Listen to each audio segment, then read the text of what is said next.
May isang tagpo sa buhay ko na hindi ko agad napansin ang bigat. Isang simpleng eksena lang. Mga taong nakapalibot sa isang mesa, mga matang nakatutok sa bara, sa numero at sa maliliit na galaw ng kamay. May mga halakhak kapag nanalo, may katahimikan kapag natalo. Noon, akala ko laro lang, pampalipas oras kumbaga, at isang libangan lang na may kaunting kaba. Pero habang pinapanood ko sila, napansin ko na hindi pala pera ang talagang tinataya nila. Hindi rin oras kahit pareho itong nauubos. Ang talagang hinahanap nila ay ang pakiramdam na parang kaya nilang hulaan ang susunod na mangyayari. Sa bawat ikot at balasa ng baraha may bulong na nagsasabing, "Alam ko na to." At sa bawat talo may pangakong sa susunod siguradong panalo na.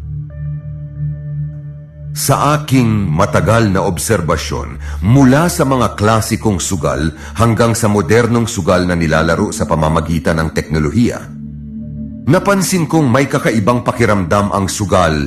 Pinapaniwala nito ang mga tao na may pattern ang bawat galaw sa laro at pinapaniwalang may lohika ang bawat tsansa sa pagtaya na para bang pakiramdam ng bawat manlalaro ay may sikreto silang hawak na hindi nakikita ng iba.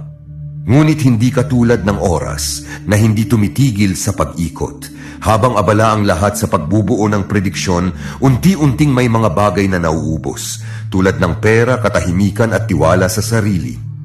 Isa pa sa aking mga napansin, ang mga taong nalulung ng sobra sa sugal ay nasira ang buhay.